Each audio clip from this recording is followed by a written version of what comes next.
चलिए शुरू करते हैं। कौन से, ये वाले? ये मैं फोटोशॉप में बना, ये फोटोशॉप की ही चीज़ है। कोरल ड्रॉ का भी क्लास लेता हूँ मैं, हाँ, क्योंकि जब क्लास लेता हूँ तभी कुछ बनाता हूँ मैं, तो उसके लिए मेरा मतलब वर्क फ्लो में वो नहीं रहता। तो मैं जब भी कुछ क्लास लेता हूँ तभी वो कंटेंट बनाता हूँ, उसको वहाँ पे पुट करता हूँ। तो प्रोबेबली अभी मेरी 2 क्लासेस चालू हुई हैं कोरल ड्रॉ की, तो हम उसमें भी देखेंगे, कुछ नया बनाते रहेंगे। तो सो लेट्स स्टार्ट विथ हमारा ऑनलाइन, हमारी जो नोट्स होते हैं हम उसको भी थोड़ा रिकॉर्ड कर लेते हैं। इलस्ट्रेटर वेक्टर सॉफ्टवेयर होता है, फोटोशॉप जो है वो रेस्टर सॉफ्टवेयर है। ठीक है, फोटोशॉप रेस्टर सॉफ्टवेयर रहता है। अब रेस्टर और वेक्टर होता क्या है? रेस्टर का मतलब होता है, ये टर्म जो होते हैं रेस्टर और वेक्टर, ये एक्चुअली में ऑब्जेक्ट को क्रिएट करने के टर्म होते हैं।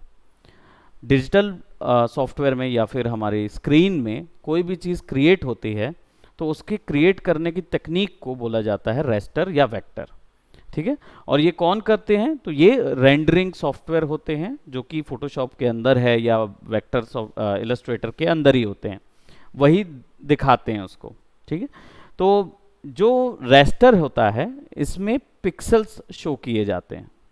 ठीक है, तो जो आप फोटोशॉप में पिक्सेल्स देखते हैं, छोटे छोटे छोटे छोटे डॉट पिक्सेल्स हैं, तो वो क्या करता है, इमेज को बनाने के लिए, इमेज को क्रिएट करने के लिए रेस्टर यूज करता है, यानी पिक्सल यूज करता है। राइट, वो जो रेस्टराइज होता है वो क्या होता है, आप स्मार्ट ऑब्जेक्ट से कन्वर्ट कर देते हैं पिक्सल में उसको। इससे फायदा क्या होता है, पिक्सल में कन्वर्ट करने का फायदा ये होता है कि कलर रेंज बहुत अधिक मिल जाती है। हमने बात की है आरजीबी में 16,70,000 की कलर रेंज आती है। ये होता ये है कि एक पिक्सल के अंदर एक बार में आप एक कलर भी डाल सकते हैं और 16 कलर भी डाल सकते हैं, 32 भी डाल सकते हैं, आपका 64 भी डाल सकते हैं, 1024 तक भी डाल सकते हैं, 2000 भी डाल सकते हैं। इतने कलर शेड एक पिक्सल के अंदर डाले जा सकते हैं। इसी तकनीक को रेस्टर बोलते हैं। बट इसमें एक फ्लॉ होता है, वो फ्लॉ ये होता है कि आप उस रेस्टर को डबल नहीं कर सकते। दैट मीन्स उसको स्ट्रेच नहीं कर सकते हम। एक साइज में जो सेट हुआ उसमें कलर्स कितने भी डाल सकते, लेकिन उसको बड़ा या छोटा करेंगे तो क्वालिटी कॉम्प्रोमाइज हो जाती है। यही हम फोटोशॉप में देखते आए थे, राइट? लेकिन वेक्टर सॉफ्टवेयर जो होते हैं उनमें क्या होता है, ये सारी इमेज जो स्टोर होती है वो होती है कर्व्स में, यानी जो भी इमेज उसमें बनती है वो सब कर्व्स में बनती है। यानी कि इसके अंदर मैथ्स होता है, यानी एक मैथमेटिकल एक्सप्रेशन होता है जिसके फॉर्म पे आपकी इमेज ड्रॉ होती है। तो इससे फ़ायदा क्या होता है, जब आपको इमेज डबल करना होता है या ट्रिपल साइज का करना होता है, वो बस उस मैथ्स को मल्टीप्लाई कर देता है। मल्टीप्लाई इंटू 3 हो जाता है, तो तीन गुना इमेज बढ़ जाती है चारों तरफ से। बट कॉम्प्रोमाइज क्या होता है इसमें, कलर। इसमें कलर रेंज यानी ग्रेडियंट कलर्स या बहुत डिटेल के जो शेड्स होते हैं वो नहीं क्रिएट कर सकते, राइट? सो जनरली इलस्ट्रेटर का यूज़ कहाँ होता है और फोटोशॉप का यूज़ कहाँ होता है? फोटोशॉप का यूज़ वहाँ होगा जहाँ पे इमेजेस के साथ काम करना है, पोस्टर हो गया, पेंटिंग हो गई, इन सब चीज़ों के लिए आपका फोटोशॉप यूज़ होगा। लेकिन जब आप पोस्ट कार्ड बना रहे हैं, ग्रीटिंग कार्ड बना रहे हैं, ब्रोशर बना रहे हैं या फिर लोगोस बना रहे हैं, तो इलस्ट्रेटर यूज़ करेंगे। अब इनका फ़ायदा क्या है, एक लोगो जो होता है वो बिल्कुल छोटे से बॉटल कैप में भी आ जाता है उसी क्वालिटी का, और वही बड़े से बिलबोर्ड में भी आ जाता है जो 40-50 फीट या 100 फीट का होता है, सेम क्वालिटी का ही दिखता है। क्यों? क्योंकि वो वेक्टर में बना होता है और वेक्टर को रिसाइज किया जा सकता है कितने भी साइज में। ओके, सो इलस्ट्रेटर जो है वो आपका वेक्टर सॉफ्टवेयर, ये डिफरेंस है रेस्टर और वेक्टर में। ठीक, नाउ शुरुआत करते हैं इलस्ट्रेटर के साथ। तो जब आप इलस्ट्रेटर ओपन करेंगे तो आपको ये मिलेगा, हम 2019 वर्जन ही यूज़ कर रहे हैं। ठीक है, 22 में कुछ खासा चेंजेस नहीं आए हैं, तो सेम है सारे सीसी वर्जन पे, यही चेंजेस हैं, कुछ ज़्यादा बदलाव नहीं है। सो अब शुरुआत में आपके पास ये ऑप्शन तो खाली ही रहेगा, क्योंकि आपने कोई अभी वर्क नहीं किया हुआ है, तो ये पूरे खाली रहेंगे। ये पैनल्स जो ऊपर में आपको दिख रहे हैं, ये क्विक सिलेक्शन पैनल है, यानी कि यहाँ पे आपको जो क्विक बाय डिफॉल्ट कोई काम करना है तो वो आप यहाँ से उठा सकते हैं। नहीं नहीं नहीं नहीं, वो फोटोज़ जो होती है ना, पहला जो फोटोज़ क्लिक की जाती हैं, नॉर्मल फोटो साइज जो होता है वो पोस्ट कार्ड का साइज होता है, राइट। सो A4 size, post card size, web large, iPhone वगैरह के लिए बना रहे हैं या वीडियोस के लिए बना रहे हैं या कोई कस्टम आप साइज क्रिएट करना चाहते हैं, है ना, तो ये सारी वैल्यूज़ यहाँ से मिल जाएंगी। बट अगर आपको वो अपने तरीके का सारा वैल्यूज सेलेक्ट करना है या इसका पूरा पैनल चूज करना है, तो उसके लिए फिर वही तरीके हैं, फाइल में जाके न्यू, क्रिएट न्यू या कंट्रोल N। अब इससे क्या आ जाता है, न्यू डॉक्यूमेंट विजार्ड आ जाता है। अब याद रखें, फोटोशॉप में जब आप न्यू डॉक्यूमेंट क्रिएट करते थे तो क्या कौन सी 3 वैल्यूज मांगता था? फोटोशॉप का जब कैनवस बनाते थे तो क्या क्या चीजें मांगता था? नहीं नहीं नहीं, हाँ, डायमेंशन, लेंथ, विड्थ और रेजोल्यूशन। 300 रेजोल्यूशन है, 150 है, 72 है या 600 है या 1000 है, वो आपके चॉइस पे होता था। बट रेजोल्यूशन का क्या होता था, क्लैरिटी से लेना देना होता था। हमें पता ही था कि रेजोल्यूशन जितनी ज़्यादा होगी उतना क्लियर इमेज होगा, और 300 हाईएस्ट रेजोल्यूशन होता है, राइट। लेकिन इलस्ट्रेटर में रेजोल्यूशन नहीं मांगा जाता, क्यों? क्योंकि आप इसको किसी भी साइज में रीसाइज कर सकते हो, तो रेजोल्यूशन का खेल ही नहीं है यहाँ पे, वो ऑलरेडी ऑप्टिमम रेजोल्यूशन में बनेगा सारा चीज़, ठीक है। तो सबसे हाईएस्ट रेजोल्यूशन में वो ऑलरेडी बन रहा होता है, इसलिए जब भी आप इसकी वैल्यूज देखेंगे तो हमेशा आपको हाइट और विड्थ ही बस मांगता है और कुछ नहीं मांगता, राइट। नाउ रिसेंट, तो जब हमने रिसेंट में जो काम किया है सेव्ड और मोबाइल, याद है हमें प्रीवियसली जो फोटोशॉप में हमने किया था, इसका पूरा कि पैनलिंग जो होगी वो पूरी ऐसी सेट होती है, इसमें हाइट और विड्थ ही बस देखता है और कौन सा डिवाइस है वो चीज़ देख रहा होता है। Web minimum, normal, large. अब वेबसाइट के लिए जब हम लोग काम करते हैं तो हमने प्रीवियसली तो शायद नहीं यूज़ किया होगा वेबसाइट्स के लिए, लेकिन इलस्ट्रेटर में हम वेबसाइट्स के लिए ग्राफिक्स तैयार करेंगे। नाउ ये जितने ऑप्शन हैं इनको समझना कैसे है। मैक जहाँ जहाँ लिखा हुआ है, या आई मैक या आई बुक या जो भी कुछ ऐसा लिखा हुआ है, वो सब एप्पल के हैं, और एप्पल के अंदर पे जो ब्राउज़र यूज़ होता है, यानी कि कुछ इस तरीके का जो ब्राउज़र यूज़ होता है, ये यूज़ होता है सफारी। और एप्पल के अंदर जितने एप्पल के फ़ोन्स होते हैं, एप्पल की वॉच होती है या एप्पल का लैपटॉप वगैरह होता है, तो उन सब में सफारी ब्राउज़र यूज़ होता है, तो उसका जो साइज़ होगा वो यहाँ पे मिलता है, ठीक है। जहाँ पे आपको जैसे आई मैक दिख रहा है, मैकबुक प्रो दिख रहा है, मैकबुक प्रो 13 दिख रहा है रेटिना, ये ऑप्शन जो दिख रहे हैं ये सब सफारी ब्राउज़र के लिए बनाएंगे। जब नॉर्मल आपको कोई नाम नहीं दिख रहा है, दैट मीन्स ये विंडोज़ के लिए बन रहा है, जो आपका ऑपरेटिंग सिस्टम विंडोज़ है उसके लिए। और इसका स्टैंडर्ड यहाँ पे मिलेगा, वेब लार्ज, वेब और मिनिमम।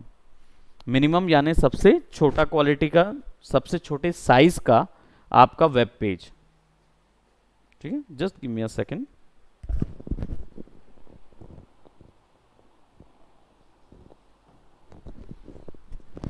ओके, सो जो आपका मिनिमम वेबसाइट का साइज होता है वो नॉर्मल साइज, और सबसे ज़्यादा बड़ा साइज जो वेबसाइट का पेज का होता है वो यहाँ से तीनों सेट होता है। प्रिंट, इसमें आपको बहुत कम मिलेंगे। हमें पता है लेटर, लीगल, टैबलॉइड क्या होता है, तो क्या होता है टैबलॉइड? कौन सा टैब? टैबलेट? नहीं, फोटोशॉप में देखे थे ना इसको। हाँ, लेकिन साइज किस चीज़ के लिए होता है? क्योंकि आप अभी इसको आपके वर्क फ्लो में ये आएगा नहीं अनलेस आप यहाँ से बाहर जाके वर्क करेंगे तो, क्योंकि सॉफ्टवेयर में जितने भी साइजेस हैं सारे के सारे यूरोपियन साइजेस हैं, कोई भी भारत का साइज तो है नहीं। तो ये जितने लेटर दिख रहे हैं वो लेटर हेड है, जो वहाँ का लेटर हेड होता है, और हमारे यहाँ जो लेटर हेड बनता है वो A4 साइज में बन जाता है, लेकिन वहाँ पे जो लेटर हेड है वो थोड़ा बड़ा साइज का होता है। ऐसे ही आपका लीगल, वो वहाँ का लीगल डॉक्यूमेंट होता है, और हमारे यहाँ का जो टैबलॉइड है हमारे यहाँ यूज़ ही नहीं होता, ये वहाँ का न्यूज़पेपर का पहला पेज होता है। न्यूज़पेपर का जो पहला साइज होता है ना, उसको टैबलॉइड बोलते हैं, है ना। हाँ, लेकिन जो पहला साइज होता है उसमें उनमें इमेज होती है, और हमारे यहाँ पे केवल रिटन पैनल्स होते हैं, तो वो जो इमेज होती है उस इमेज के साइज को टैबलॉइड बोलते हैं, राइट। इसको जी, हाँ, नहीं, क्योंकि ये उनके हैं साइजेस, हमारे यहाँ से भारत के हिसाब से कुछ भी तय नहीं किया गया है। तो भारत में क्या होता है, A3 साइज या A4 साइज ही चलता है सबसे ज़्यादा। A3 साइज बड़े फ्लेक्सेस के लिए यूज़ कर लेते हैं, क्योंकि उसको बाद में हम स्ट्रेच कर सकते हैं, और A4 साइज जो होता है उसमें सारे पोस्टर्स, सारा पोर्ट्रेट वर्क जो है वो A4 में निकाल देते हैं। अगर A4 का, जैसे इसका मैं सिंपल एक्सप्लेनेशन दूं, A3 divided by 2 becomes A4। A3 को अगर ट्वाइस में कम करेंगे A4 बनेगा, A4 को ट्वाइस कर दीजिए A5 बन जाएगा, A5 को ट्वाइस कर दीजिए A6 बन के A8 तक जाते हैं, फिर B सीरीज शुरू होती है, और ये छोटे छोटे छोटे छोटे होते जाते हैं। या A8 is the smallest one, जो सबसे छोटा कार्ड होता है वो A8 का साइज का होता है, राइट। A5 तक पैम्पलेट साइज आ जाता है, जो हमारा पाम्पलेट होता है सामने, राइट राइट, छोटे वाले वो आपके आ जाते हैं, जो रास्ते में भी हम देखते हैं कई बार लोग बांटते हैं, पाम साइज का, वो A5 सीरीज हो जाती है। ऐसे करके छोटा, तो जितना बड़ा अंक उतना छोटा साइज, और जितना छोटा अंक उतना बड़ा साइज का पेपर होगा, राइट। ऐसे ही ये पूरे एडजस्ट होते हैं, ठीक। बट कुछ कस्टम साइजेस होंगे तो वो क्लाइंट आपको पहले ही बता देता है कि हमारे यहाँ तो इंचेस चलते हैं, तो डायरेक्ट इंचेस में बता देते हैं कि इतने बाय इतने का बना दीजिए। अब उसमें हमें नहीं पता कि वो A3 में आएगा कि A4 में आएगा, तो आप कस्टम डाल दीजिए उस जगह पे, ठीक है। सो फिल्म एंड वीडियो, ये जो है ये आप किसके लिए, जब वीडियोस के लिए टाइटल स्क्रीन्स तैयार कर रहे होंगे या कुछ ऐसा बनाएंगे, तब के लिए आपको ये काम आएगा, राइट। इसमें जितने भी साइजेस हैं ये भी वही यूरोपियन टेक्नोलॉजी और एशियन टेक्नोलॉजी के अकॉर्डिंग शिफ्ट है। UHD तो हमें पता ही है, जितने भी दिख रहे हैं हमें, फुल अल्ट्रा HD, राइट, वही यूज होंगे। अब इसमें पैल जो होंगे वो हमारे नहीं है, PAL वाले सारे यूरोपियन टेक्नोलॉजी वाले होते हैं, वो हमारे यहाँ आते ही नहीं है। NTSC हमारा साइज होता है, हमारी टेक्नोलॉजी के साइज होते हैं NTSC, पैल जो है वो उनके साइज होते हैं कम्प्लीटली। आर्ट एंड इलस्ट्रेशन, जब हम फैशन इलस्ट्रेशंस वगैरह बना रहे होंगे या फिर कोई इलस्ट्रेट आइडिया इलस्ट्रेट करते हैं, तब इस चीज़ की ज़रूरत पड़ती है, ठीक है। तो ये साइजेस जो है वो तब लिए जा सकते हैं। यहाँ पे पोस्टर इलस्ट्रेशन भी है, मैं डेफिनेटली आगे इसके बारे में डिस्कस करूँगा कि ये पोस्टर इलस्ट्रेशन क्या है, ओके। क्योंकि ये काफ़ी अच्छा है, इलस्ट्रेटर में एक बहुत अच्छे ऑप्शंस होते हैं जिसमें क्रिएट किए जा सकते हैं ये, है ना। सो प्रिंट पे जाके A4 साइज सेलेक्ट करेंगे। यहाँ पे हमारे पास पॉइंट, पिकास, inches, millimetre, centimetre and pixel है। हम तो इंचेस, मिलीमीटर और सेंटीमीटर्स में ही काम करते हैं और पिक्सल्स में काम करते हैं, ये इंडियन जनता है। और पिकास और पॉइंट्स जो है वो यूरोपियन यूनिट्स हैं। पॉइंट्स जो है वो 72 पॉइंट का 1 इंच होता है, राइट, 72 पॉइंट का 1 इंच होता है। और पिकास जो होता है वो हेयर लाइन विड्थ होता है, वो बहुत ही छोटा होता है, बहुत छोटा हो जाता है, तो उसको लेज़र प्रिंटिंग के लिए यूज़ किया जाता है। तो जब आपका डिज़ाइन आपको लेज़र प्रिंट्स में यूज़ करना है, तब आप पॉइंट्स में पिकास में काम करेंगे। लेज़र प्रिंटिंग, पॉइंट्स तो हमारे में भी यूज़ कर सकते हैं, वो तो 72th पॉइंट है ना, तो एक पिक्सल के साइज़ का, ऑलमोस्ट एक पिक्सल के साइज़ जाता है, थोड़ा ही सा पॉइंट डिफरेंस होता है, हाँ, पॉइंट्स का। लेकिन जो पिकास है वो और इवन छोटा हो जाता है, तो वो लेज़र प्रिसीजन के लिए यूज़ होता है। तो जो कांच के अंदर आपने देखा होगा डिज़ाइन ड्रॉ किए जाते हैं, वो क्रिएट होते हैं पिकास के यूनिट से, ठीक है। हाँ, 72 पॉइंट्स का 1 इंच, 1 इंच रहेगा। नाउ पॉइंट की जगह अगर हम पिक्सल कर दें तो वैल्यू देखिए ऑलमोस्ट सिमिलर आएगी, है ना। अगर इसको आप इंचेस कर दीजिए तब ये चेंज होगा। दैट मीन्स ऑलमोस्ट सिमिलर होता है पॉइंट और पिक्सल। नहीं नहीं, पॉइंट्स और पिक्सल, है ना, वो ऑलमोस्ट सिमिलर होता है। बाकी इंचेस जो है वो तो 8 इंच कवर अप कर दिया उसने। ओरिएंटेशन, दो टाइप के ओरिएंटेशन होते हैं, पोर्ट्रेट और लैंडस्केप, दो ही टाइप के ओरिएंटेशन मिलेंगे और इन्हीं के अकॉर्डिंग आपका डिज़ाइन तैयार होगा, राइट। इसमें रूल्स अप्लाई होते हैं, तो वो रूल्स हम लोग आगे देखेंगे इसमें किस तरीके से अप्लाई करने हैं। आर्ट बोर्ड, फोटोशॉप में कैनवस हुआ करता था जिस पे ड्रॉ किया जाता था, राइट। आर्ट बोर्ड वहाँ पे भी फैसिलिटी थी, यहाँ पे भी है, लेकिन यहाँ पे केवल आर्ट बोर्ड बनता है, यहाँ कैनवस नहीं बनता। अब डिफरेंस क्या है एक कैनवस और एक आर्ट बोर्ड में? कैनवस जो होता है वो एक कैनवस के अंदर मल्टीपल कैनवसेस नहीं हो सकते, लेकिन आर्ट बोर्ड के अंदर पे मल्टीपल आर्ट बोर्ड्स हो सकते हैं, यानी आपको एक बार में मल्टीपल कैनवस मिल जाएंगे काम करने के लिए। मल्टीपल पेजेस के साथ काम करना है, जैसे स्टोरी बुक्स हो गया या फिर आपका मैगजीन्स हो गए, है ना, या मल्टीपल पेजेस वाले वैसे, है ना, तो आप इस पे काम कर सकते हो एक बार में। सो आप अभी फिलहाल इसको 1 रखेंगे क्योंकि हम लोग शुरुआत कर रहे हैं, so we are not gonna add any more, ठीक है। ब्लीड, यहाँ पे एक ब्लीड ऑप्शन है जो कि फोटोशॉप में नहीं मिलता है। क्या होता है जब प्रिंट करते हैं कोई भी प्रोडक्ट तो एक बार में शीट में प्रिंट होता है, मैसिव प्रोडक्शन होता है तो सारा कुछ एक शीट में प्रिंट होता है। तो होता क्या है कि जब सारा कुछ एक शीट में प्रिंट होता रहता है और अगर हमने ग्राफिक के बीच में गैप नहीं दिया, एक ग्राफिक के से दूसरे ग्राफिक के बीच में अगर गैप नहीं दिया, तो ये पॉसिबिलिटी है कि जब कटर चलेगा तो हो सकता है कुछ ग्राफिक एक्स्ट्रा काट दे। तो इसलिए आपको वो मार्जिन गैप देने के लिए ब्लीड ऑप्शन यहाँ दिया जाता है, ये ब्लीड, राइट। तो यहाँ पे आपके पास ब्लीड है, राइट। अब आप इसको 0.2 mm से लेकर 0.8 mm तक यूज़ कर पाओगे, उससे ज़्यादा लेते नहीं हैं जनरली, बट आपकी मर्जी है आप कितना बड़ा उसको गैप देना चाहते हैं प्रिंटिंग के लिए। यहाँ पे कोई भी वैल्यू डाल दीजिए, वो सब में अपडेट हो जाएगी। और अगर आप इंडिविजुअली देना चाहते हैं कि हॉरिजॉन्टली ब्लीड रहे, अगर मान लीजिए आप हॉरिजॉन्टल कटर चला रहे हैं, ठीक है, वर्टिकल बोलेंगे ना उसको, हाँ वर्टिकल बोलेंगे, वर्टिकल कटर चला रहे हैं अगर, तो फिर उसके लिए आपको केवल एक हिस्से पे वैल्यू डालनी होगी, यानी टॉप पे बस डालनी है ब्लीड और इसको 0 रखना है। आप कैसे भी डाल सकते हो, बट उसके लिए आपको बस ये चेन ब्रेक करना होगा। अगर ये चेन ब्रेक नहीं होगी तो सब जगह पे आप क्या है वैल्यू एक ही अपडेट होती रहेगी सब जगह।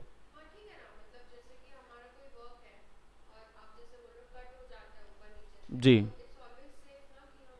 डेफिनेटली, ब्लीड एक अच्छा सेफ पॉइंट होता है जब प्रिंटिंग के लिए बन जाते हैं।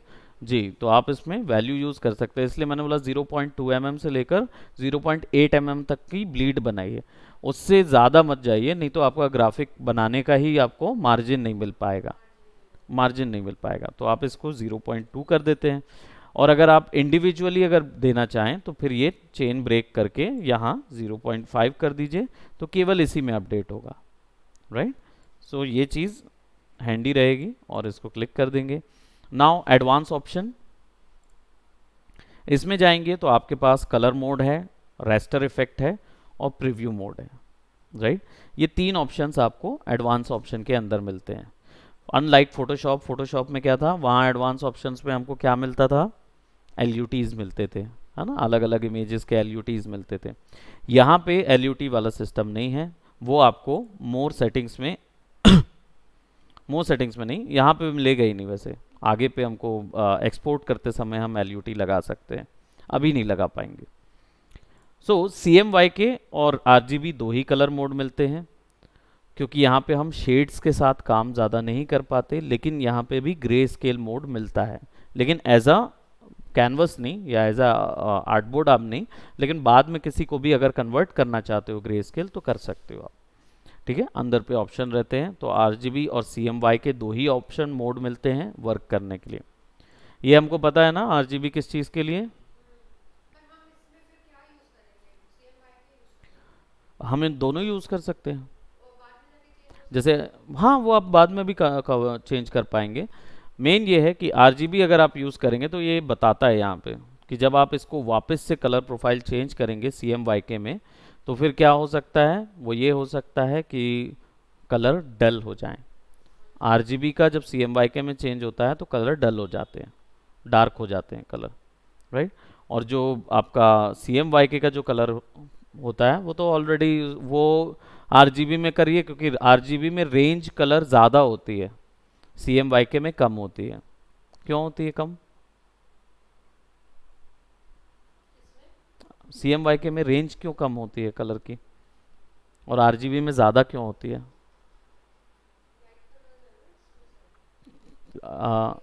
करेक्ट है, RGB जो है वो CMYK में डार्क कलर कैसे होते हैं, क्यों लिए जाते हैं, कैसे बनते हैं, और RGB में कलर कैसे बनते हैं?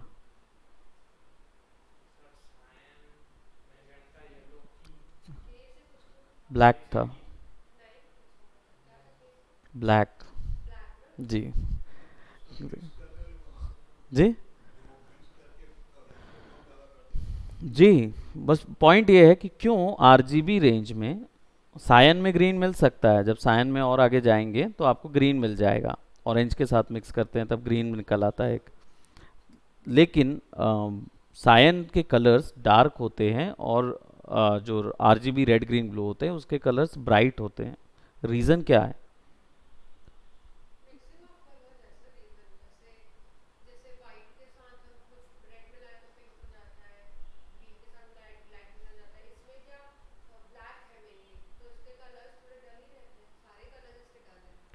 यही तो मैं पूछ रहा हूँ कि इसमें वाइट क्यों नहीं है? अगर ब्लैक है, क्यों आप वाइट अगर ब्लैक में मिक्स करेंगे तो ब्लैक का कलर शेड ग्रे नहीं होगा? क्यों नहीं? यही तो मैं पूछ रहा हूँ कि क्यों नहीं। RGB जो होता है, वो कलर जो बनते हैं यहाँ पे वो लाइट के इंस्पायर्ड कलर हैं। वो कहाँ से आते हैं? सूरज की रोशनी से आते हैं। उनका कोई भी कलर रियल वर्ल्ड में एग्जिस्ट नहीं करता। RGB कलर यहाँ क्यों एग्जिस्ट कर रहा है आपके कंप्यूटर में? क्योंकि आपकी कंप्यूटर टेक्नोलॉजी में लाइट के थ्रू ही हमें कलर दिखाया जा रहा। हमारा cathode ray tube, CRT monitor जो सबसे पहला डब्बा मॉनिटर आता था, टीवी आता था, उसमें पीछे में प्रिज्म लगा रहता था, उससे लाइट थ्रो करते थे। तब लाइट के थ्रू शेड्स दिखाए जा रहे थे डिजिटल फॉर्मेट में। इसलिए लाइट जब भी ऐड करते हैं तो रेंज ज़्यादा मिलती है कलर की। लेकिन CMYK कहाँ से मिलता है? Ink colour dyes. Real world में अगर आप किसी कलर के ऊपर में लाइट मार दीजिए, उस कलर का कलर वाइट नहीं होगा, या आपको मल्टीपल शेड्स नहीं मिलेंगे, है ना। तो हमको क्या करना पड़ता है, उससे कलर एक्सट्रैक्ट करने के लिए ब्लैक कलर ऐड करना पड़ता है। इससे क्या होता है, उसकी कलर वैल्यूज डार्कर होती जाती है, और एक टाइम के बाद क्या होता है, ब्लैक ओवर पावर कर जाता है और बाकी कलर्स हो जाते हैं जीरो, राइट। तो इसलिए CMYK जो होता है वो कलर डल होते हैं, क्योंकि हमारे पास लाइट मारने का कोई ऑप्शन ही नहीं है। आप अगर वाइट ऐड करेंगे तो कलर वाइट होते होते बहुत ज़्यादा रेंज आपको नहीं देगा, वो हल्का लाइट होगा, 2 या 3 शेड के बाद वाइट ओवर पावर कर जाएगा। लेकिन ब्लैक जो होगा वो मल्टीपल रेंज दे देगा डार्कर की, क्योंकि प्रिंट जो है रियल वर्ल्ड में हमें कहीं ऑप्शन ही नहीं है, हम लोग लाइट्स में ही जीते हैं। लेकिन कलर्स पे अगर सूरज की रोशनी मार दीजिए तो उस कलर का कोई दूसरा शेड नहीं बन पाता है ना। बिल्कुल, इसलिए ये ऑन स्क्रीन के लिए है ही नहीं। अगर हम डिजिटल वर्ल्ड में दिखाना चाहते हैं तो RGB बनाइए, CMYK बनाइए, कोई प्रॉब्लम नहीं, कोई फर्क नहीं पड़ता। लेकिन जब ये प्रिंट होगा तो RGB में बनाया हुआ चीज प्रिंट होते समय डार्क हो जाएगा। नहीं, वैसे तो देखिए CMYK बनाएंगे तो जो कलर आपने सेलेक्ट किया है वही कलर वहां पे निकलेगा प्रिंट के थ्रू। लेकिन अगर आप RGB में बनाएंगे उसको तो स्क्रीन में ब्राइट दिखेगा, लेकिन जब प्रिंट करके बाहर निकालेंगे तो कलर डार्क हो जाते हैं। तो इसलिए क्या होता है कि CMYK में जब प्रिंट करने के लिए निकालते हैं तो CMYK में बनाते हैं। बट अगर आप मान लीजिए RGB में अच्छा ड्रॉ कर पा रहे हैं, कलर रेंजेस ज़्यादा दे पा रहे हैं, और दिखाना ही आपको ऑनलाइन है, यानी फ़ोन्स में दिखाना है, वेबसाइट्स में दिखाना है, बाकी चीज़ों में दिखाना है, तो फिर आप उसको स्क्रीन पे रखिए, है ना, उसको प्रिंट करेंगे तो वो डल ही निकलेगा। आरजीबी को भी अगर प्रिंट करेंगे ना तो भी डल ही निकलेगा। क्यों? क्योंकि प्रिंटर के थ्रू ही है। एग्जैक्टली आपको एक एलयूटी एक्स्ट्रा डालनी होगी, यानी यहाँ पे जब वो बहुत ब्राइट दिख रहा होगा तब वहाँ पे वो नॉर्मल कलर में आएगा। बिल्कुल कलर डिफरेंस बहुत आता है, तो वो नज़र आता है, रिमार्केबली नज़र आता है कि जो आपने वैल्यू सेलेक्ट की है उससे कम होता है। रेस्टर इफेक्ट यहाँ पे दिया हुआ है, मीडियम पीपीआई स्क्रीन 72 पीपीआई और हाईएस्ट 300 पीपीआई।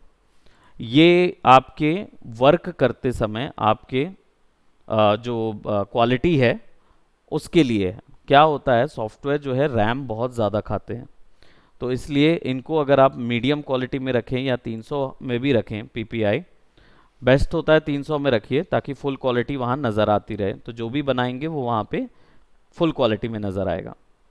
लेकिन कम करेंगे पर ज़्यादा हैंग नहीं होगा क्योंकि ये बने ही हैं रैम को एक लिमिटेड उसमें यूज़ करने के लिए। ज़्यादा होगा ना तो यहाँ पे एरर आता है इलस्ट्रेटर में, अगर आपकी वैल्यू ज़्यादा हो गई मेमोरी से तो एरर आ जाता है कि स्क्रैच डिस्क एरर, जो फोटोशॉप में आपने फेस किया होगा कभी, फोटोशॉप में भी आता है scratch disk error. That means आपकी टेम्प्रेरी फाइल बढ़ गई है, भर गई है पूरी की पूरी। ठीक है, तो ये एरर दिखाते हैं इस चीज़ में। नाउ ये जितना भी ऑप्शन दिख रहा है, डिफॉल्ट, पिक्सल, ओवरप्रिंट, प्रीव्यू मोड, ये एक्चुअली टेम्पररी आपके आर्टवर्क को दिखाने के लिए है। ठीक है, तो ये आपका ये रेजोल्यूशन पोर्ट है, इसलिए यहाँ पे 300 क्यों दिया हुआ है, 300, 150 और 72, ये क्वालिटी है वर्क की। पीपीआई यानी पिक्सल पर इंच, वहाँ डीपीआई भी होता था, आपने देखा होगा डीपीआई, तो वो डिस्प्ले पिक्सल पर इंच होता था, यहाँ पे आपका पिक्सल पर इंच हो जाता है। ठीक, सो हाई मीडियम स्क्रीन ये इंडस्ट्री स्टैंडर्ड है, 72 लोएस्ट क्वालिटी, मीडियम 150 और 300 हाईएस्ट क्वालिटी। यहाँ पे कोई ऑप्शन नहीं दिया है कि आप यहाँ 600 कर सके, 1000 कर सके जैसा फोटोशॉप में कर पाते थे। रीज़न ये है क्योंकि इससे ऊपर का कोई डिस्प्ले है ही नहीं अभी तक। 300 से ऊपर 600 भी कर देते अगर, तो यहाँ पे हमारा जो टीवी या जो भी स्क्रीन हम यूज़ कर रहे हैं ये 600 डीपीआई या 3200 डीपीआई वाले नहीं हैं। ठीक, टेक्नोलॉजी अभी नहीं पहुँची वहाँ तक। ठीक, तो आगे आने वाले में हमको 300 पिक्सल से ज़्यादा पिक्सल पर इंच पे हम डिस्प्ले देख पाएंगे। अभी आप बढ़ा भी लेंगे तो वो दिखेगा नहीं उतने में, तो कोई फ़ायदा नहीं है उस चीज़ का। राइट, तो इसलिए उन्होंने क्या कर दिया, बार कर दिया इसको, जैसा फोटोशॉप में था रिटर्न में, अब बार कर दिया था। नाउ डिफ़ॉल्ट प्रीव्यू मोड, तो ये आपका जब वर्क करते रहेंगे तो ये आपकी रैम बचाने के लिए होता है। इसको भी ऐसे ही समझें, हाईएस्ट क्वालिटी, मीडियम और लोवेस्ट, तो बाय डिफ़ॉल्ट रखे ये।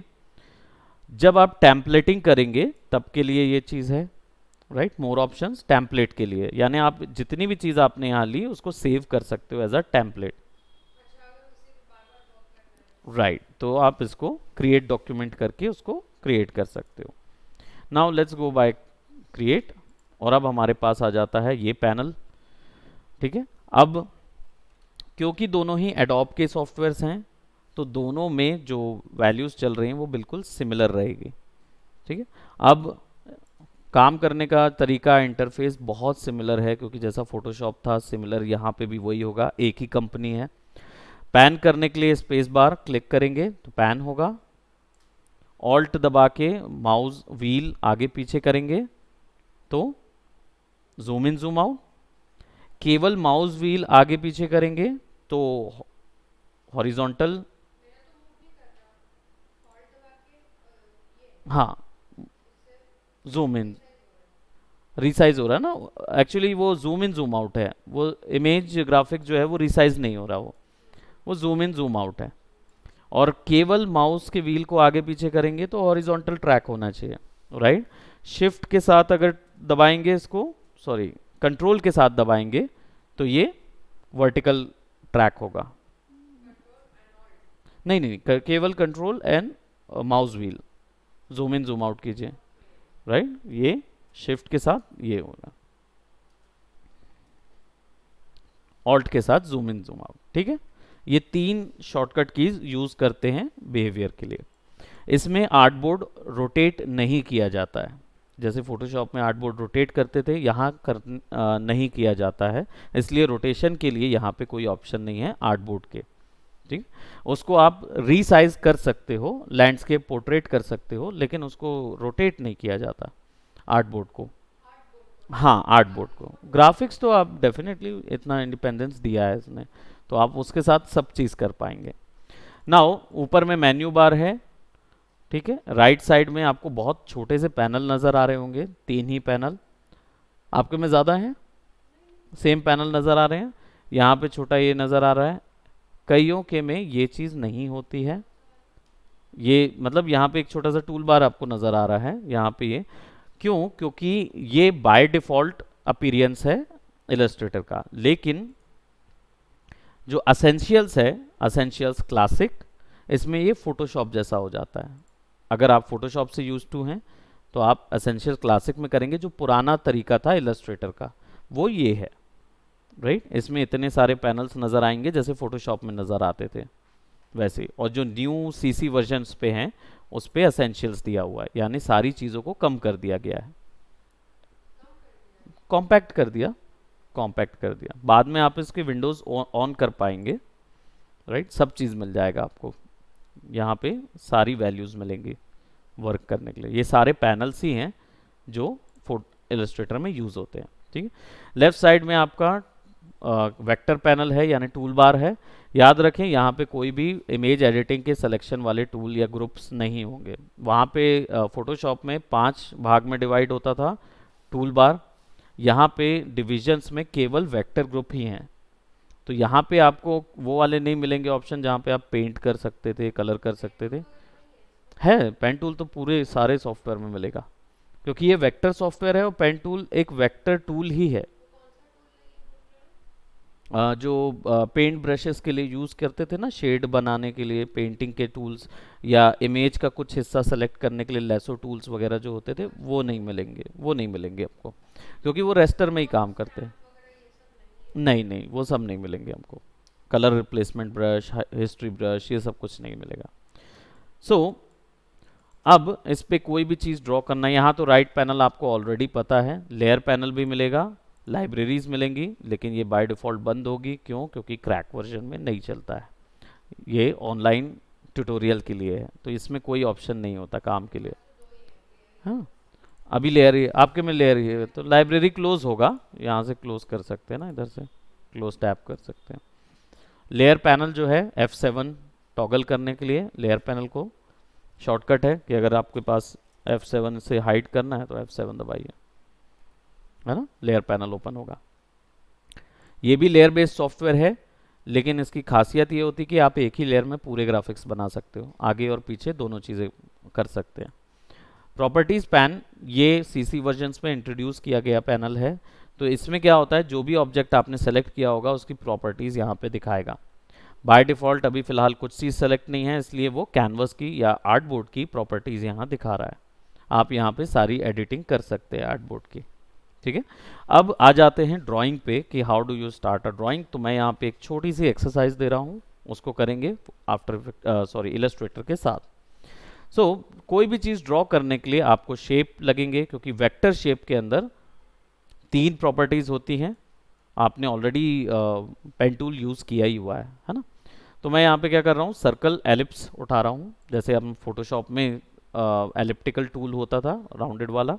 क्लिक करके ड्रैग करेंगे तो ये यहाँ पे ब्लू कलर की शेप दिखाएगा। ये ब्लू कलर का एक्चुअल शेप नहीं होता, ये रेफरेंस होता है, राइट, ताकि आपको मेमोरी ज़्यादा ना जाए। हम इसको ऐसा रखेंगे। अब ये क्या है, नॉन यूनिफॉर्म है। यूनिफॉर्म करने के लिए शिफ्ट से यूनिफॉर्म होगा, शिफ्ट करके ड्रैग करिए, और सेंटर से ऑल्ट, राइट, सेंटर से अगर ड्रैग करना हो तो उसके लिए शिफ्ट से कॉर्नर से यूनिफॉर्म होगा, और ऑल्ट दबा देंगे साथ में, तो शिफ्ट और ऑल्ट से सेंटर से होगा। नाउ क्लिक करके छोड़ देंगे तो अब हमारे पास क्या आया, वी शॉर्टकट है मूव टूल के लिए। अब हमारे पास क्या आ गया, एक शेप।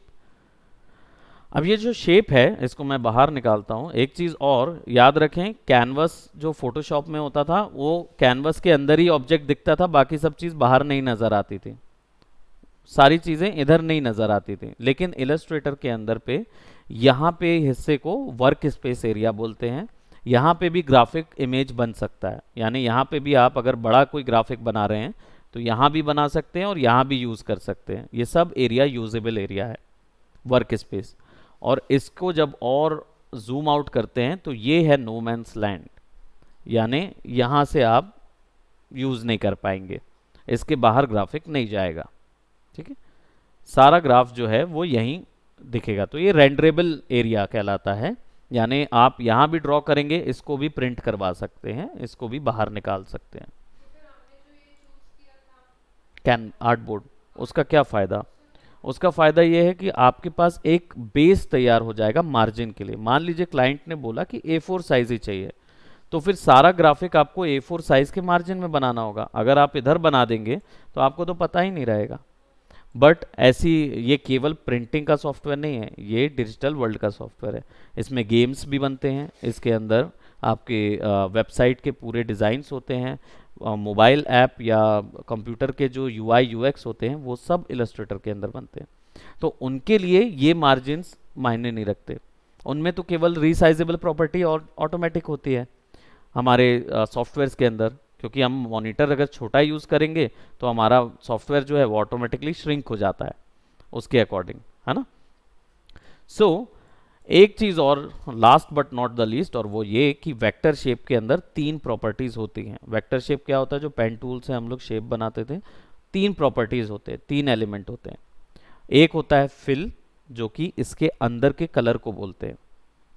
अब इसके अंदर कोई कलर आपको चेंजेस करने हैं तो उसके लिए कलर पिकर ऑप्शन यहाँ पे दिया हुआ है फोटोशॉप का। तो इस पर डबल क्लिक करेंगे तो आपको कलर पिकर मिल जाएगा, या क्लिक कीजिए कलर पिकर मिल जाएगा, और यहाँ पे आप कलर सेट कर सकते हैं। मैं यहाँ पे एक कलर सेट कर रहा हूँ, येलो, राइट। दूसरी प्रॉपर्टी होती है स्ट्रोक, राइट। स्ट्रोक यानी उसकी आउटलाइन के कलर। आउटलाइन का कलर जो है, क्योंकि फोटोशॉप में फोरग्राउंड बैकग्राउंड कलर होता था कलर पिकर में, यहाँ पे स्ट्रोक और फिल होता है। ये फिल है और ये स्ट्रोक है, राइट। एक्स से टॉगल होता है, राइट, और शिफ्ट एक्स से कलर टॉगल होता है। शिफ्ट एक्स किसे? नहीं नहीं, एक्स से स्ट्रोक और फिल आपस में टॉगल होता है, ऑप्शन आगे पीछे होते हैं एक्सेस करने के लिए। और शिफ्ट के साथ अगर एक्स दबाएंगे तो दोनों के कलर आपस में इंटरचेंज हो सकते हैं, ठीक है। सो यहां पे जो भी कलर आपने सेट किया हुआ है, ये कलर आप डबल क्लिक करके फिर से कलर पिकर के साथ उस कलर वैल्यू को चेंज कर सकते हैं, राइट। अब इनकी भी 3 प्रॉपर्टीज आपको मिलती हैं अपीयरेंस में। क्या क्या? यहां पे आपको मिलता है कलर, छोटा सा कलर ऑप्शन मिलता है, उसके जस्ट बगल में मिलता है ग्रेडियंट। अगर आपको इसमें ग्रेडियंट डालना है तो ग्रेडियंट, फ्लैट कलर डालना है तो कलर, और अगर इसमें कोई कलर नहीं डालना है तो नन, ठीक है। कीबोर्ड में जो आपका वो वाला आइकॉन होता है, क्या बोलते हैं, क्वेश्चन मार्क आइकॉन जो होता है, स्लैश आइकॉन, उसको अगर आप दबाएंगे तो वो नन कर देगा। कीबोर्ड शॉर्टकट होता है, या तो वो क्वेश्चन मार्क जो बटन होता है उसको यूज़ कर सकते हैं। सो अब क्या हुआ, जैसे किया तो देखिए आजू बाजू से चला गया, यानी स्ट्रोक में कोई कलर नहीं है। और तीसरी प्रॉपर्टी होती है, वो होती है पाथ। नहीं, पाथ, जो ऑपेसिटी आप यहाँ देख रहे हैं वो अपीयरेंस है, वो एलिमेंट्स नहीं है इसके अंदर, है ना।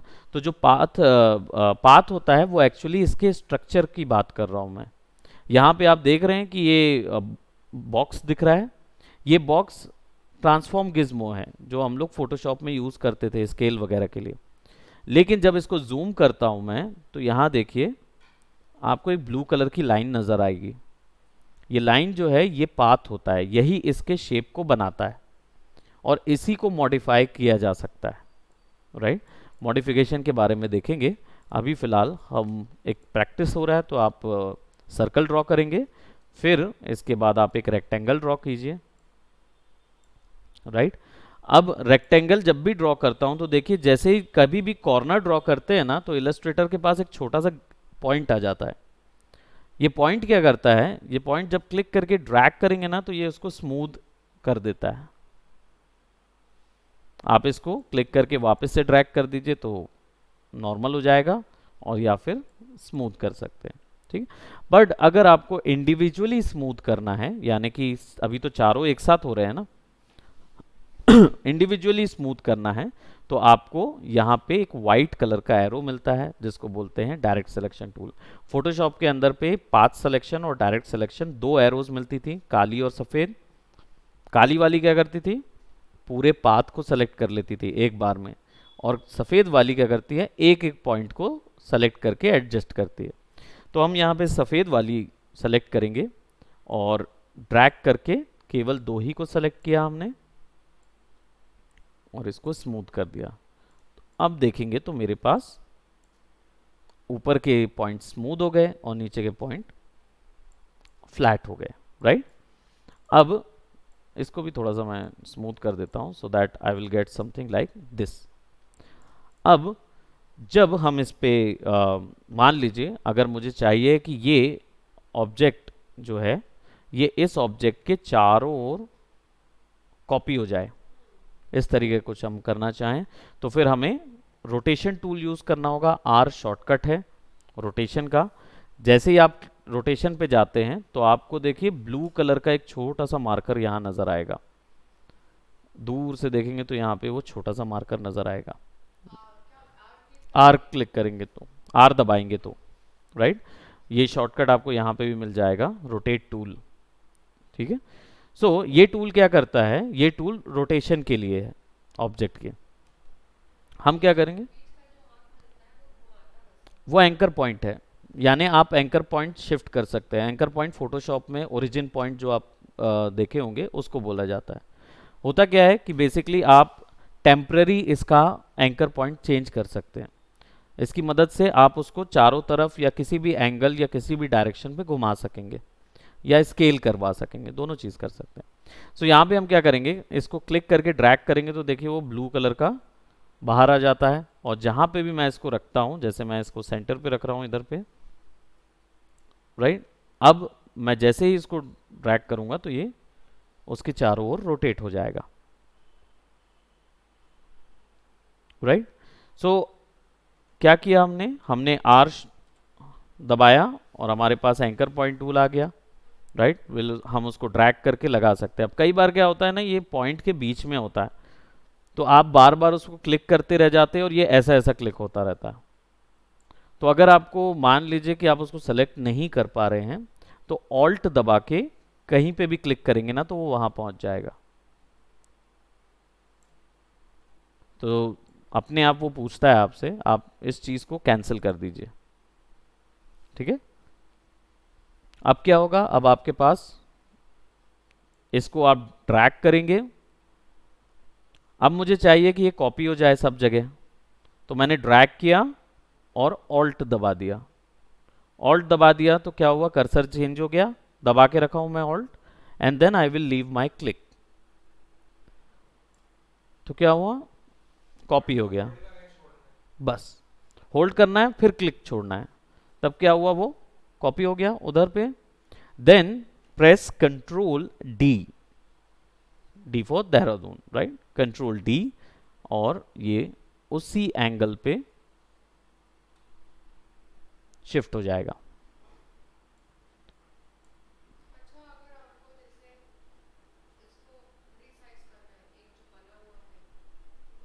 जी नहीं, फिर आर यूज नहीं। अगर रीसाइज करना है तो फिर आपको ऐसे करना होगा, और या फिर इन सब का ग्रुप बना के फिर उनको छोटा या बड़ा करना होगा। अगर आपको इन सब को सेलेक्ट करना है तो कंट्रोल से पूरा सब कुछ सेलेक्ट कीजिए,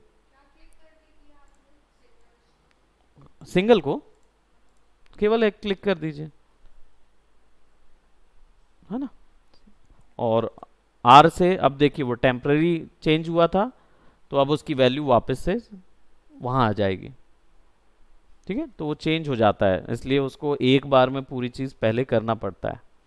अब अगर रीसाइज करना है इस पूरे को, तो इस पूरे को सेलेक्ट कर लीजिए ड्रैग करके, या फिर शिफ्ट दबा के भी आप ड्रैग सेलेक्ट कर सकते हो मैनुअली। ठीक है, ऑल्ट दबा शिफ्ट दबा के, ऑल्ट दबा के आप इसको छोटा या बड़ा कर सकते हैं। सेंटर, सेंटर से, राइट। और अलाइनमेंट ऑप्शन भी है, तो आप इस दोनों को सेलेक्ट करिए और यहाँ पे सेंटर कर देंगे, तो ये सब ऐसे हो जाएंगे। ये इसलिए हो रहा है क्योंकि ग्रुप नहीं है ना। अभी क्या हो रहा है कि वो हल्का सा मार्जिन तिरछा हो गया है, तो वो बीच में पूरे के नहीं आ रहा है। तो अगर वैसा फिक्स करना है तो कंट्रोल जी करेंगे ग्रुपिंग के लिए, control G is to group, और फिर इसको और ग्रुप को दोनों को सेलेक्ट करेंगे और फिर उसको क्लिक करेंगे अलाइन पे। कैसे अलाइन, इसको सेलेक्ट किया, इसको सेलेक्ट किया, और फिर यहाँ अलाइनमेंट ऑप्शन है, तो यहाँ पे इसके सेंटर पे हॉरिजॉन्टल अलाइन सेंटर, तो ये फिक्स हुआ, और वर्टिकल अलाइन सेंटर, तो दोनों अब ये एक्यूरेट उसके सेंटर पे आ गया। चेक करने के लिए ऑल्ट दबा के, शिफ्ट दबा के आप कम कर सकते हो, तो वो अब एक्यूरेटली आएगा, राइट। अब इन पूरे को कंट्रोल जी कर लेते हैं, ये पूरा हमारा एक शेप हो गया, right. Then let's again try shape, और इसको हम कलर कर देते हैं कोई दूसरा,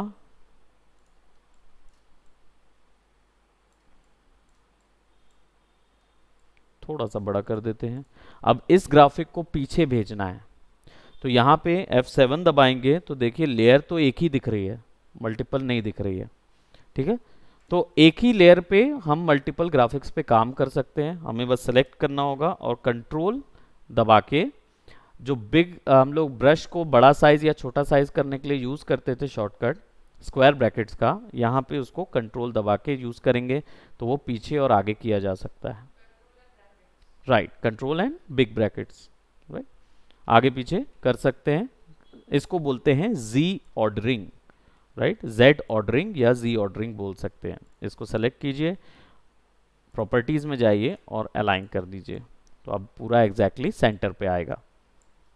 ठीक है, now I will be using one of these white colour, copy, control T, फिर एक और ऑल्ट दबा के कॉपी कर लेंगे, फोटोशॉप में जैसे लेयर कॉपी करते थे वैसे ही, copy, control D, control D, right, then we'll select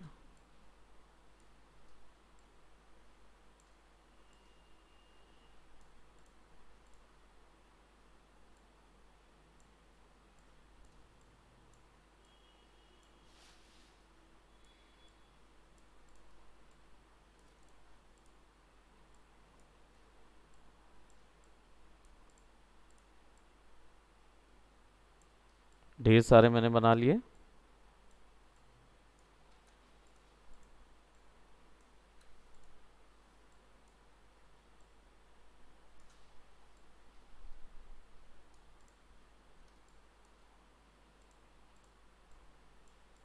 अब मैं इसको रैंडमली थोड़ा सा अरेंज कर दूंगा,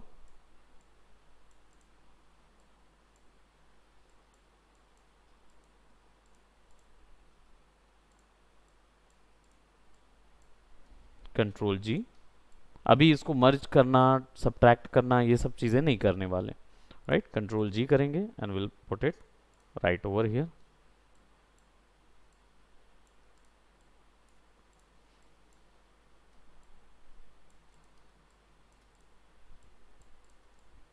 देन अब यहाँ पे जाऊंगा तो मेरे पास रेक्टेंगल टूल है, इसको सेलेक्ट करूंगा and I will be giving it right, इसको पूरा सॉफ्ट कर दिया.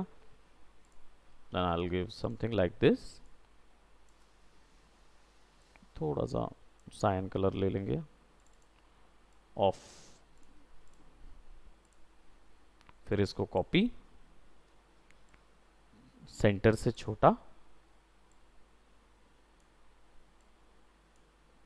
अब ये यहाँ से छोटा नहीं होगा, तो उसको क्या है, फिर से एक छोटा ड्रॉ करेंगे और फिर इसको छोटा कर देंगे, क्योंकि वो ऑलरेडी स्मूथ हो चुका था, तो फिर दोबारा ज़्यादा स्मूथ नहीं होता. तो इसलिए फिर हम क्या है, एक और छोटा रेक्टेंगल बना के उसको छोटा ड्रॉ करेंगे and will give it a dark shade. So यहाँ पे नाम लिखने के लिए, क्योंकि हम पैनल बना रहे हैं ना किस चीज़ में. हाँ, हमने सन बनाया, पीछे में हमने उसके एक बैकग्राउंड दिया, देन हमने क्लाउड से सामने फिक्स किया. अब यहाँ पे हम बनाएं. अब ये हो सकता है प्रोबेबली लोगो हो जाए, या फिर हो सकता है कि हमारे किसी भी यूआई का. हाँ, फोटोशॉप में ट्रांसपेरेंट बैकग्राउंड नहीं होता. होता है. हम्म. फोटोशॉप में क्यों क्या होता है, उसमें पीएनजी आप इमेज बनाते हैं तो भी आपका वाइट निकलता होगा. वो रीज़न ये है क्योंकि हम लोग लास्ट लेयर हमेशा ऑन करके रखते हैं. लास्ट लेयर को आप ऑफ कर देंगे ना. हाँ, जो बैकग्राउंड लेयर है उसको, जो आई बना रहता है उसको ऑफ कर दीजिए, तो चेकर पैटर्न में निकलेगा ट्रांसपेरेंट. हाँ, बिना बिना उसके निकालेगा वो, विदाउट. हाँ, इसमें भी सेम, बस इसमें सेव एज में इमेज सेव नहीं कर सकते, इसमें एक्सपोर्ट करना पड़ता है, क्योंकि बाय डिफ़ॉल्ट वेक्टर है. तो अगर मैं इसको जूम इन करते जाता हूँ, 25,000% जूम पे है तो भी नहीं फटेगा वो, और इसको 64,000 पे भी ले जाऊंगा तो भी वो बिल्कुल वैसे ही रहे. जी, पूरा CMYK में हो रहा है, राइट.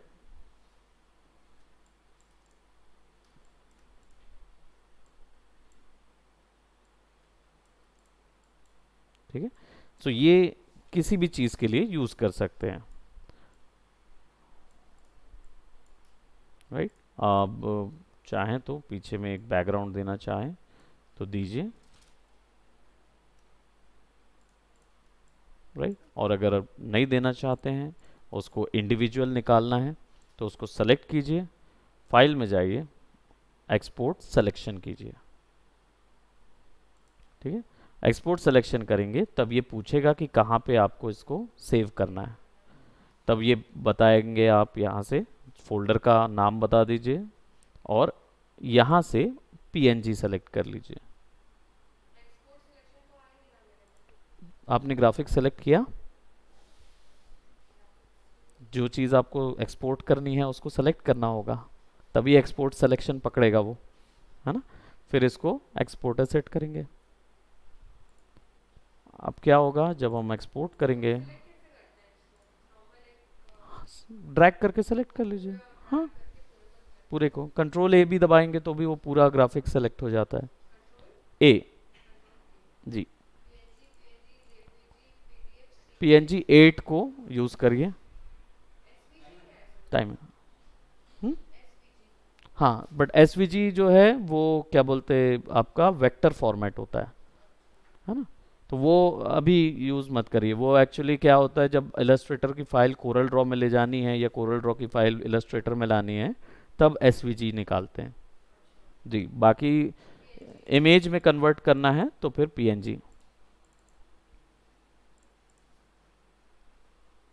तो ये ट्रांसपेरेंट बैकग्राउंड आ गया, राइट.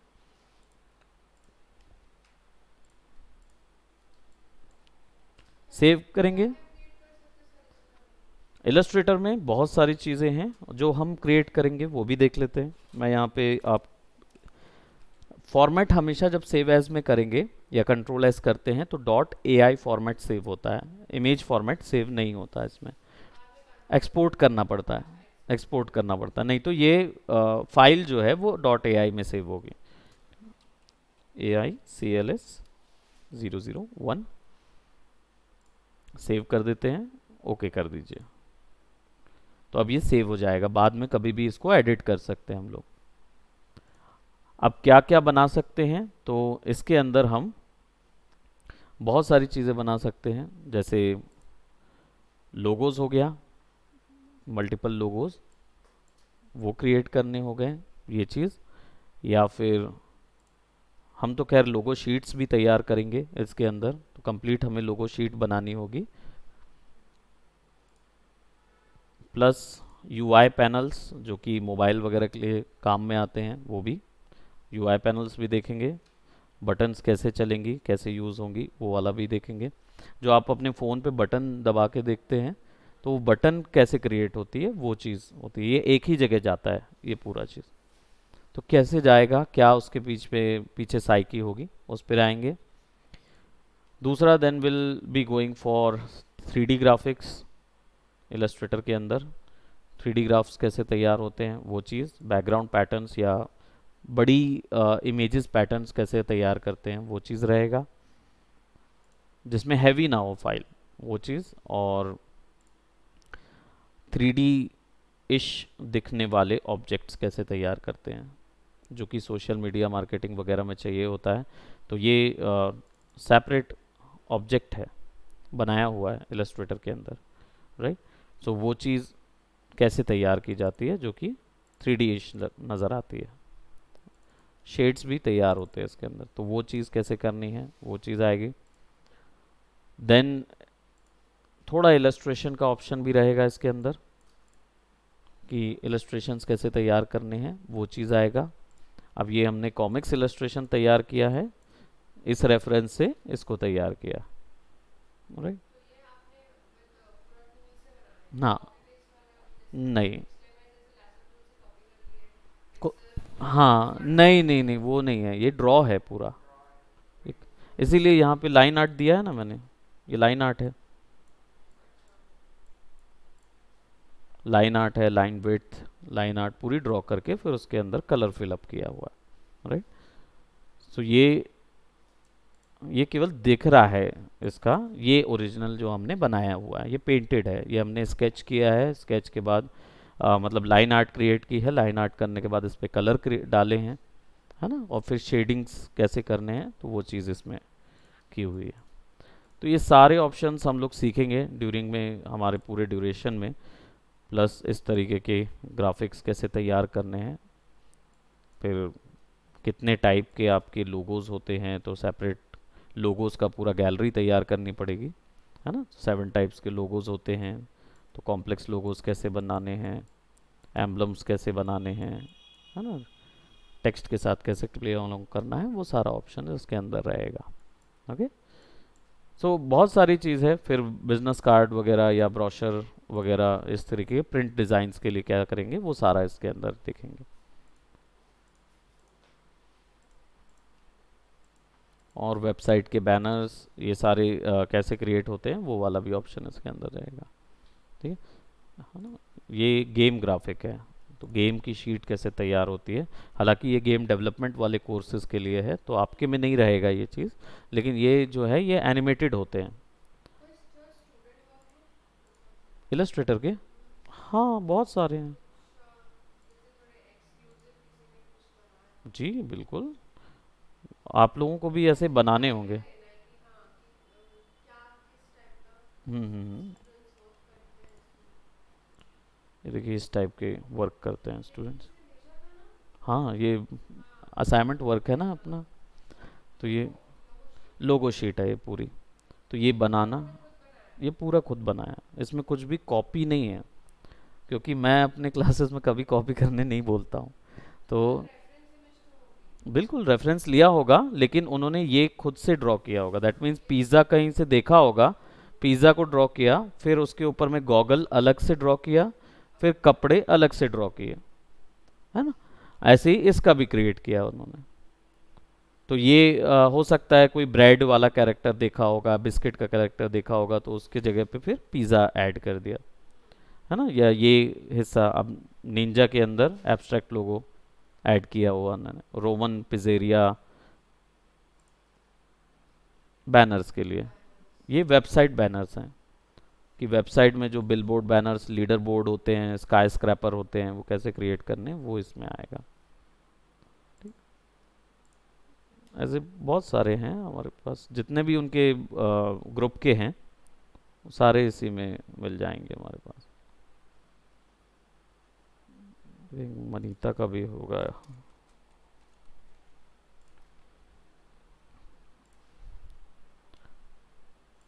ये वेबसाइट बैनर्स हैं मनीता के। ओके। कॉफ़ी, ये पूरा अपने उसके लिए बनाया ना उसने, कॉफ़ी ब्रांड के लिए।